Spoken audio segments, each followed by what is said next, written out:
हरि ओम लक्ष्मी वल्लभारंभां विक्रमामुनि मध्यमां सदाचार्य पर्यन्तां वंदे गुरुपरंपरां स्वतस्मार्तादिकं कर्मं निखिलेन सूत्रं तस्मै समस्त वेदार्थविदे श्रीमद्विकनसे नमः। ఈ ఊరు పేరు తొండనూరు అనేసి. తొండర్ అంటే తమిళ్లో భక్తులు ఉండే చోట, దానికి ఊరికి తొండనూరు అనేసి పేరు. అప్పుడు రామానుజు గారు తమిళనాడు నుంచి ఈ ఊరికి వస్తారు. ఏమిటికప్ప అంటే రామానుజు గారు విశిష్టాద్వైతం ప్రచారం చేస్తే తమిళనాడులో అక్కడ ఉండే చోళ రాజా క్రిమికంట కురుతుంగ రాజా అనేసి ఉంటాడు. వాడు చోళ రాజుడు, వాడు అద్వైతి.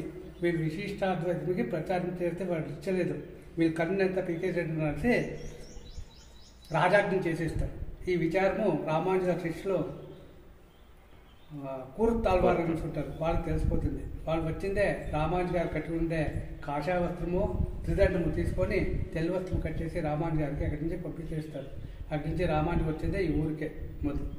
అప్పుడు ఇక్కడ బిట్టిదేవ అనేది మహారాజుడు రాజ్యమాలతో ఉంటాడు. ఆ కాలంలో రామానుజు గారు ఈ తొండనూరుకు వస్తారు. వస్తే వాళ్ళ ఆస్థానంలో తొండనూరు నంబి అనేసి ఉంటారు. వాళ్ళు రామానుజు గారి శిష్యులు.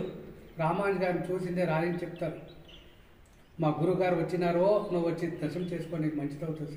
అప్పుడు వచ్చి రామానుజు గారు దర్శనం చేసుకుంటే రామానుజు గారు అడుగుతారు, ఎట్లున్నావు, ఏం సమాచారం అనేసి.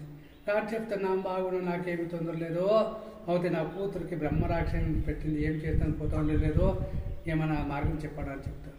అప్పుడు రామానుజు గారు చెప్తారు, చూడప్ప నువ్వు ఆ చెరువు ఉందే, అది సరోవరము, ఆ సరోవరం పోయి స్నానం చేసుకో, యోగానరసింహ స్వామి దర్శనం చేసుకో, నీకు మంచిదవుతుంది. అప్పుడు వచ్చి ఈ గుడికి వస్తాడు. ఎప్పుడు రాను వాడు జైన మతస్థుడు.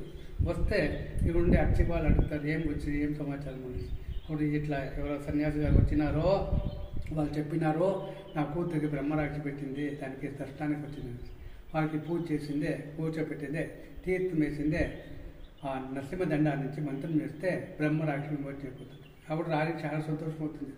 నేను ఇన్ని సంవత్సరాలను ఇక్కడనే ఉన్న, నాకే తెలియదే, ఎవరో వచ్చి చెప్పి నాకు మంచిదైంది అనేసి రామానుజు గారి దగ్గర పోయి అడుగుతారు, మీ నుంచి నాకు మంచిదైందే, మీకేం కావాలి అడగండి, నేను ఇస్తాను అనేసి. అప్పుడు రామానుజు గారు చెప్తారు, నాకేమి వద్దప్ప, నా సన్యాసి, అందరూ ఎంత ఇచ్చి వచ్చేసినాను, నేను వచ్చినది విశిష్టాద్వైతం అనేది ప్రచారానికి వచ్చినాను, నువ్వు నా మతానికి చేరుకోవటం, లేకుంటే నాకేమీ వద్దు అని చెప్తాను.